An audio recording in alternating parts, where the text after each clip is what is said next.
आशा करते हैं आप सभी बहुत अच्छे होंगे। मेरा नाम है कुमार ओनिस और आप देख रहे हैं रियल नॉलेज वर्ल्ड। तो हिस्ट्री क्लास 10 लेसन 3 हिंद चीन में राष्ट्रवादी आंदोलन। और साथियों यह इस अध्याय का नोट्स होगा यानी कि फेयर। और इसके पहले इस अध्याय का अध्याय 1 यूरोप में राष्ट्रवाद और अध्याय 2 समाजवाद और साम्यवाद का जो लेक्चर है वह सैद्योटिक लेक्चर ऑब्जेक्टिव पर सैद्योटिक है, उसका फेयर भी आप लोगों को अवेलेबल करा दिया गया है। और उन सब का लिंक सैद्योटिक इस वीडियो के डिस्क्रिप्शन बॉक्स में है, तो डिस्क्रिप्शन बॉक्स में दिए गए लिंक पर क्लिक करके आप उन वीडियोज़ को भी जरूर देख लीजिएगा। तो हिंद चीन में राष्ट्रवादी आंदोलन सैद्योटिक है और यह अध्याय जो आपके एग्जाम से पॉइंट ऑफ व्यू से काफ़ी महत्वपूर्ण है, यहाँ से काफ़ी सवाल बनते भी है। तो सैद्योटिक सबसे पहले अति लघु उत्तरीय प्रश्न, very short answer type questions. पहला सवाल आपके स्क्रीन पे अति लघु का, एक तरफा अनुबंध व्यवस्था क्या थी? एक तरफा अनुबंध व्यवस्था क्या थी? उत्तर, एक तरफा अनुबंध व्यवस्था एक तरह की बंधुआ मजदूरी थी जहां मजदूरों का कोई अधिकार नहीं था जबकि मालिक को असीमित अधिकार प्राप्त थे। सवाल नंबर 2, बाओ दाई कौन था? उत्तर, बाओ दाई अनाम का राजा था। 1945 ईस्वी में वियतनाम गणराज्य बनने के बाद 25 अगस्त 1945 ईस्वी को बाओ दाई को राज सिंहासन छोड़कर लंदन में बसना पड़ा। 1949 में फ्रांस ने सैनिक सहायता देकर बाओ दाई को दक्षिणी वियतनाम का शासक बना दिया। सवाल नंबर 3, हिंद चीन का अर्थ क्या है? उत्तर, दक्षिण पूर्व एशिया में हिंद चीन देशों से अभिप्राय लगभग 3 लाख वर्ग किलोमीटर में फैले उस प्रायद्वीपीय क्षेत्र से है जिसमें आज के वियतनाम, लाओस और कंबोडिया के क्षेत्र आते हैं। सवाल नंबर 4, जेनेवा समझौता कब और किनके बीच हुआ? उत्तर, जेनेवा समझौता मई 1954 ईस्वी में फ्रांस और वियतनाम के बीच हुआ था।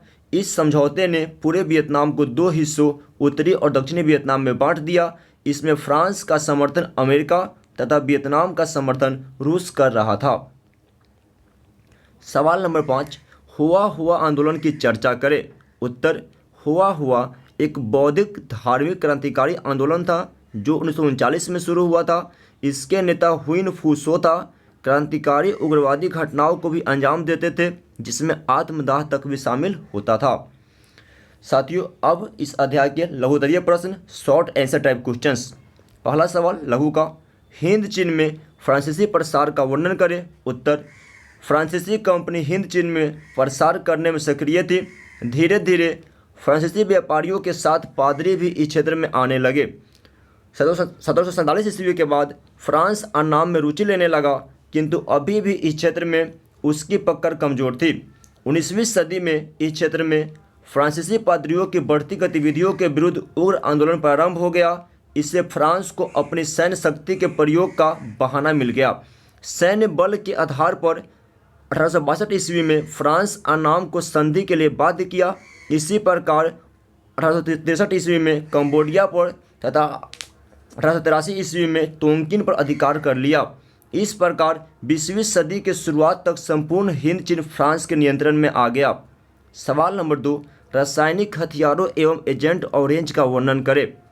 उत्तर, रासायनिक हथियारों में सबसे महत्वपूर्ण नापाम था जो गैसोलीन के साथ मिलकर एक ऐसा मिश्रण तैयार करता था जो अग्नि बमों में इस्तेमाल किया जाता था और त्वचा से चिपक कर जलता रहता था। जबकि एजेंट ऑरेंज एक ऐसा जहर था जिससे पेड़ों की पत्तियां तुरंत झुलस जाती थी एवं पेड़ मर जाते थे।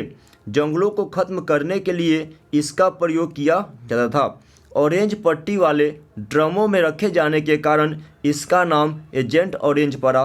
वियतनाम युद्ध के समय जंगलों के साथ साथ खेतों और आबादी दोनों पर इसका प्रयोग किया गया। हो ची मिन्ह के विषय में संक्षिप्त में लिखे। उत्तर, हो ची मिन्ह का जन्म मध्य वियतनाम के नेगे प्रांत के क्रिमलियन गांव में 19 मई 1890 को हुआ था। हो ची मिन्ह का दूसरा नाम न्यूगन आई कोक था। ये साम्यवाद से काफ़ी प्रभावित थे तथा अपने विद्यार्थी जीवन में ही पेरिस में इन्होंने साम्यवादियों का एक गुट बनाया। बाद में शिक्षा प्राप्त करने के क्रम में ही मॉस्को में साम्यवाद से प्रेरित होकर 1925 ईस्वी में वियतनामी क्रांतिकारी दल का गठन किया। 1930 ईस्वी में वियतनाम कांग सान देंग के नाम से इन्होंने वियतनाम के बिखरे राष्ट्रवादी गुटों को एकजुट किया। 1954 ईस्वी से 1969 तक यह उत्तरी वियतनाम के राष्ट्रपति भी थे। सवाल नंबर 4, हो ची मिन्ह मार्ग क्या है बतावे। उत्तर, हो ची मिन एक भूल भुलैया मार्ग था जो हनोई, लाओस, कंबोडिया के सीमाओं से होते हुए दक्षिण वियतनाम तक जाता था। इस मार्ग का प्रयोग वियतनाम युद्ध के समय हो ची मिन द्वारा किया गया। यह मार्ग मुख्य सड़क से प्रारंभ होता था और मुख्य सड़क पर जाकर ही बंद होता था। इस मार्ग से सैकड़ों लोकल सड़कें जुड़ी हुई थी। इस मार्ग में कुछ कुछ दूरी पर सैनिक अड्डा और अस्पताल भी बनाया गया था। अमेरिका इस मार्ग को नष्ट करने के लिए कई बार प्रयास किया, लेकिन वियतनामी तुरंत इसका मरम्मत कर देते थे। सवाल नंबर 5, अमेरिका हिंद चीन में कैसे घुसा, चर्चा करें। उत्तर, अमेरिका हिंद चीन में एक कूटनीतिक चाल के तहत प्रवेश किया। मई 1954 ईस्वी के जेनेवा समझौते के तहत वियतनाम को 2 भागों में बांट दिया गया, एक उत्तरी वियतनाम तथा दूसरा दक्षिणी वियतनाम। उत्तरी वियतनाम में साम्यवादी समर्थित हो ची मिन के नेतृत्व में सरकार बनाई गई, जबकि दक्षिणी वियतनाम में पूंजीवाद समर्थित अमेरिका के समर्थन से सरकार बनाई गई। यही से अमेरिकी सैनिकों का हिंद चीन में प्रवेश आसान हो गया। साथियों, इस अध्याय के अब द्विउत्तरीय प्रश्न, लॉन्ग आंसर क्वेश्चंस। पहला सवाल द्विउत्तरीय प्रश्न का, हिंद चीन उपनिवेश स्थापना का उद्देश्य क्या था। उत्तर, हिंद चीन उपनिवेश स्थापना के एक नहीं बल्कि कई उद्देश्य थे। फ्रांस द्वारा हिंद चीन को अपना उपनिवेश बनाने का प्रारंभिक उद्देश्य डच एवं ब्रिटिश कंपनियों के व्यापारिक प्रतिद्वंद्विता का सामना करना था। भारत में फ्रांसीसी कमजोर पड़ रहे थे और हिंद चीन में उनकी व्यापारिक प्रतिस्पर्धा मुख्य रूप से इंग्लैंड से था। अतः सुरक्षात्मक आधार के रूप में उन्हें हिंद चीन क्षेत्र उचित लगा, जहां खड़े होकर वे दोनों तरफ भारत एवं चीन को कठिन परिस्थितियों में संभाल सकते थे। दूसरे, औद्योगिकरण के लिए कच्चे माल की आपूर्ति उपनिवेशों से होती थी एवं उत्पादित वस्तुओं के लिए बाजार भी उपलब्ध होता था। तीसरे, पिछड़े समाज को सभ्य बनाना विकसित यूरोपीय राज्यों का स्वघोषित दायित्व था।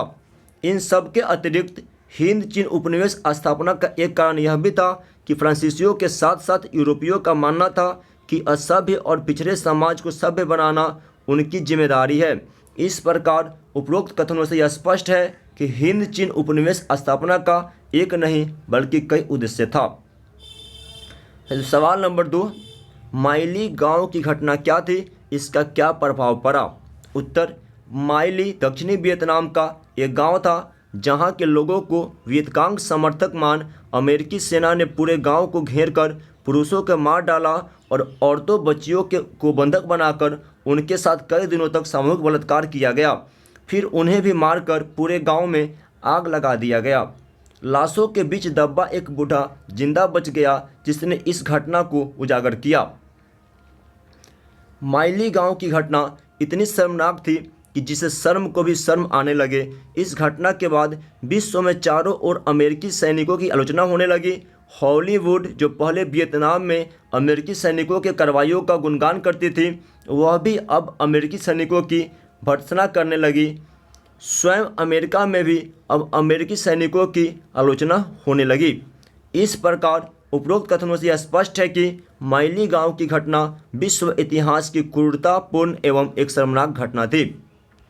सवाल नंबर 3, राष्ट्रपति निक्सन के हिंद चीन में शांति के संबंध में 5 सूत्री योजना क्या थी, इसका क्या प्रभाव पड़ा। उत्तर, राष्ट्रपति निक्सन के हिंद चीन में शांति के संबंध में 5 सूत्री योजना निम्नलिखित थी। पहला, हिंद चीन की सभी सेनाएं युद्ध बंद कर अपनी स्थान पर बनी रहे। दूसरा, युद्ध विराम की देखरेख अंतर्राष्ट्रीय पर्यवेक्षक करेंगे। तीसरा, इस दौरान कोई देश अपनी शक्ति बढ़ाने का प्रयास नहीं करेगा। चौथा, युद्ध विराम के दौरान सभी तरह की लड़ाइयाँ बंद रहेगी। और पांचवा, युद्ध विराम का अंतिम लक्ष्य समूचे हिंद चीन में संघर्ष का अंत होगा। परंतु इस शांति प्रस्ताव के बावजूद अमेरिका पेट में छोरा भोगने का काम किया। अपनी ही बनाई नीतियों पर वह ठहर नहीं पाया और बिना किसी सूचना के ही बमबारी शुरू कर दी। परंतु अमेरिका अब जान चुका था कि उसे अपनी सेनाएं वापस बुलानी ही पड़ेगी। इसके बाद पुनः राष्ट्रपति निक्सन ने 8 सूत्री योजना रखी, जिसे वियतनामियों ने अस्वीकार कर दिया। सवाल नंबर 4, फ्रांसीसी शोषण के साथ साथ उसके द्वारा किए गए सकारात्मक कार्यों की समीक्षा करें। उत्तर, हिंद चीन यानी कि वियतनाम, लाओस और कंबोडिया में फ्रांसीसियों का आधिपत्य था और फ्रांसीसी अपने फायदे के लिए हिंद चीन के लोगों का शोषण भी करते थे। परंतु शोषण के साथ साथ हिंद चीन में फ्रांसीसियों द्वारा कई सकारात्मक कार्य भी किए गए। सर्वप्रथम फ्रांसीसियों ने शोषण के साथ साथ कृषि की उत्पादकता बढ़ाने के लिए नहरों एवं जल निकासी का समुचित प्रबंध किया और दलदली भूमि, जंगलों आदि में कृषि क्षेत्र को बढ़ाया गया। इन प्रयासों का ही फल था कि 1931 ईस्वी तक वियतनाम विश्व का तीसरा सबसे बड़ा चावल निर्यातक देश बन गया। रबर बागानों, फार्मों, खानों में मजदूरों से एक तरफा अनुबंध व्यवस्था पर काम लिया जाता था। इस प्रकार स्पष्ट है कि फ्रांसीसी शोषण के साथ साथ हिंद चीन में कुछ सकारात्मक कार्य भी किए। सवाल नंबर 5 और अंतिम सवाल होगा, हिंद चीन में राष्ट्रवाद के विकास का वर्णन करें। उत्तर, हिंद चीन में आज के वियतनाम, लाओस और कंबोडिया के क्षेत्र आते हैं। इन क्षेत्रों पर एक समय फ्रांसीसियों का आधिपत्य था। फ्रांसीसी शोषण के साथ साथ कई तरह के सकारात्मक कार्य भी करते थे, परंतु जब फ्रांसीसी ने हिंद चीन के किसानों एवं मजदूरों का अत्यंत शोषण करना शुरू किया, तब हिंद चीन के लोगों में जागृति की भावना आई और राष्ट्रवाद का विकास हुआ। हिंद चीन में फ्रांसीसी उपनिवेशवाद को समय समय पर विद्रोह का सामना तो प्रारंभिक दिनों से ही करना पड़ रहा था, परंतु 20वीं शताब्दी के शुरू में यह और मुखर होने लगा। अब छोटे छोटे मामलों में भी लोग अपना असंतोष प्रकट करने लगे। उसी परिप्रेक्ष्य में 1903 ईस्वी में फान बोईचाओ ने दुई तान हुई नामक एक क्रांतिकारी संगठन की स्थापना की, जिसके नेता कुआंग दे थे। फान बोईचाओ ने the history of the loss of Vietnam लिखकर हलचल पैदा कर दी। 1905 ईस्वी में जब छोटे से एशियाई देश जापान द्वारा रूस को पराजित किया गया, तो इससे हिंद चीनियों को प्रेरणा मिली। इस प्रकार उपरोक्त कथनों से यह स्पष्ट है कि हिंद चीन में राष्ट्रवाद के विकास का एक नहीं बल्कि अनेक कारण था। साथियों, आई होप साथियों ये वीडियो आपके लिए काफ़ी यूजफुल रहा होगा। Please like the video, subscribe the channel and press the bell icon and also share with your friends on your Facebook ID and in WhatsApp group. जय हिंद, जय भारत, वंदे मातरम।